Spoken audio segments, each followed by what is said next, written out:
Did you know that 73% of Americans over 65 who experience strokes at home make critical errors in the first 10 minutes that could mean the difference between full recovery and permanent disability?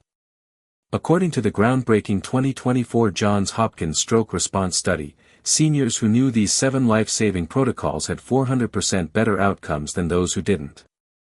I'm about to share the exact emergency response system that saved Martha Williams from Tucson, Arizona. At 78, she was alone when stroke symptoms hit during her morning coffee. But because she knew this protocol, she's back to playing pickleball 3 times a week. Her story isn't unique, it's what happens when you know exactly what to do in those crucial first moments. Today, we're diving deep into the FASTR method, a breakthrough protocol developed specifically for seniors living alone. This isn't your typical, call 911, advice. This is a comprehensive survival system that could save your life or the life of someone you love. Hidden Truth 1, the 3-minute golden window most seniors miss. Here's what the medical establishment doesn't tell you: the most critical moments of a stroke aren't when paramedics arrive, they're the first 180 seconds when you're completely alone. During this window, your brain is literally dying at a rate of 1.9 million neurons per minute. Meet Robert Chen from Sacramento, California. This 71-year-old retired engineer felt sudden weakness in his left arm while reading the newspaper. Instead of panicking or waiting to see if it would pass, Robert immediately activated what we call the first response trinity, 3 simple actions that bought him precious time. The shocking truth is that 68% of seniors waste these golden minutes in denial, thinking symptoms will improve on their own. But here's what Robert did differently. He immediately sat down in a supportive chair, activated his smartphone's emergency SOS feature by pressing the side button 5 times rapidly, and began what we call conscious breathing, slow, deliberate breaths that maintain oxygen flow to the brain. This wasn't luck. Robert had practiced this exact sequence monthly for 2 years after attending a stroke awareness seminar at his local AARP chapter. The result?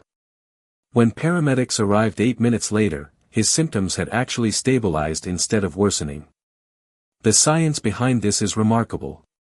Dr. Sarah Mitchell from the Cleveland Clinic Stroke Center explains that controlled positioning and breathing can reduce secondary brain damage by up to 35%. Yet only 12% of seniors know this technique.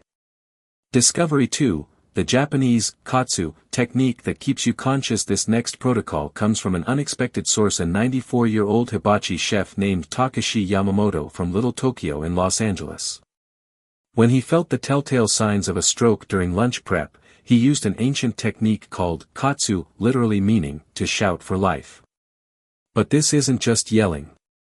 It's a specific vocalization technique that forces blood circulation and keeps you conscious during a stroke.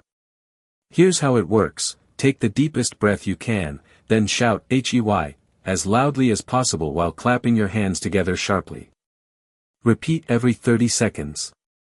Takashi credits this technique with keeping him alert until his sous chef found him.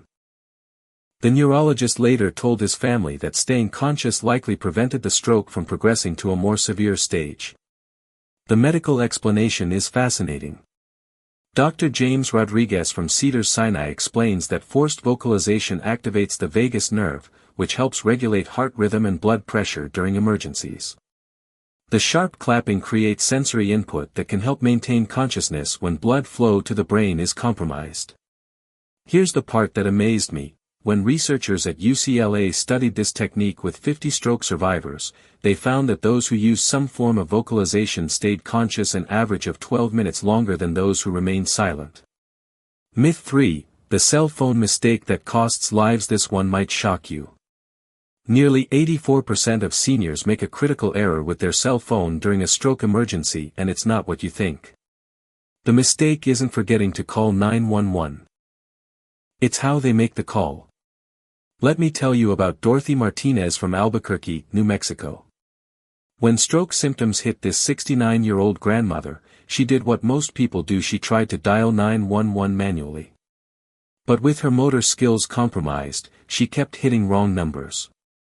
Precious minutes ticked away as her coordination deteriorated. Here's what Dorothy wishes she'd known: every smartphone has an emergency SOS feature that bypasses the need to dial. On iPhones, press the side button 5 times rapidly. On Android phones, press the power button 3 times quickly. This automatically calls emergency services and sends your exact location to 911 dispatchers. But there's an even smarter approach. Dorothy now uses a feature called Medical ID on her iPhone and Emergency Information on her Android. These features display critical medical information on your lock screen, including medications, allergies, and emergency contacts. Paramedics can access this without unlocking your phone. The game changer. Set up automatic emergency contacts. When you activate SOS, your phone doesn't just call 911, it also sends a text with your location to your designated emergency contacts. Dorothy's daughter in Phoenix now receives an automatic alert if Dorothy ever activates emergency SOS again. Dr. Patricia Wong from Stanford's Emergency Medicine Department says this preparation can reduce emergency response time by an average of 4.7 minutes, which can be the difference between full recovery and permanent disability. Secret 4. The Walmart aspirin strategy, and why timing matters. Here's something 91% of seniors get wrong about aspirin during a stroke. Yes, aspirin can be life-saving during certain types of strokes, but only if you know the critical timing and dosage rules that most people don't understand. Carlos Mendoza, a 77-year-old from San Antonio, Texas, felt sudden severe headache and confusion while shopping at his local H-E-B grocery store. His first instinct was to take the aspirin from his pill organizer. Fortunately, he remembered crucial advice from his cardiologist and stopped himself. Here's why: aspirin is only beneficial for ischemic strokes, caused by blood clots, but can be deadly for hemorrhagic strokes, caused by bleeding in the brain. Since you can't tell the difference without medical testing, taking aspirin could make a bleeding stroke catastrophically worse. But here's what Carlos did instead. Based on his doctor's stroke action plan, he chewed 325 mg regular aspirin, not enteric-coated, only after confirming with 911 dispatch. The dispatcher, trained in stroke protocols, asked specific questions about his symptoms and gave him the go-ahead. The key insight: only take aspirin during suspected stroke if emergency dispatch confirms it's appropriate based on your symptoms. This protocol, now standard in 911 centers nationwide, has reduced stroke mortality by 23% according to the American Heart Association's 2024 data. If you're on blood thinners like warfarin or Eliquis, never take additional aspirin during a stroke. This can cause dangerous bleeding. Always keep a current medication list in your wallet and programmed into your phone's medical ID. Phase 5. The Neighbor Network that saves 15 minutes. This strategy comes from Rose Patterson, an 82-year-old from a retirement community in Sarasota, Florida. When she felt stroke symptoms, she didn't just call 911, she activated what she calls her Neighbor Network, potentially saving 15 crucial minutes. Here's how it works. Rose had previously arranged with her next-door neighbor, Jim, that in any medical emergency, she would call him first while simultaneously calling 911. Jim had a spare key and knew to immediately come over, unlock her door, and turn on all the lights so paramedics could easily find her apartment. But Rose took it further. She also programmed her smart doorbell to automatically unlock when emergency services approached, and she keeps a bright yellow towel by her front door specifically to wave from her window if she can't reach the door. The genius of this system? Paramedics didn't waste time figuring out which apartment was hers or how to get inside. They walked straight to a well-lit apartment with an open door and found Rose sitting calmly in her designated emergency chair, a sturdy recliner position where she could be easily seen from the doorway. Dr. Michael Torres from Tampa General Hospital's emergency department says that seniors who pre-arrange these logistics have 40% faster treatment times. We're not searching for addresses or trying to break down doors. We're treating patients. The bonus benefit? Rose's neighbor Jim called her daughter in Atlanta while waiting for paramedics, so her family knew about the emergency within minutes instead of hours. Rule 6. The stroke bag. Every senior needs. Margaret Chen from Portland, Oregon, keeps what she calls her stroke bag by her favorite chair, and it saved her life at age 74. When stroke symptoms hit during her morning crossword puzzle, she simply grabbed this pre-packed bag and had everything paramedics needed to treat her effectively. Here's what's in Margaret's stroke bag, as recommended by her neurologist at OHSU, a laminated card with her medical history, current medications, and allergies written in large, clear type. Paramedics could see at a glance that she takes warfarin, critical stroke information, and is allergic to sulfa drugs. A small towel and bottle of water. If she became nauseous, common during strokes, she was prepared. If she needed to take aspirin on dispatcher's advice, she had water ready.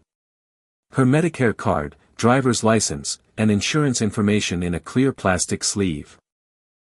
No fumbling through purses or wallets while experiencing stroke symptoms. Emergency contact cards with large print phone numbers for her son in Seattle, her daughter in Denver, and her primary care physician.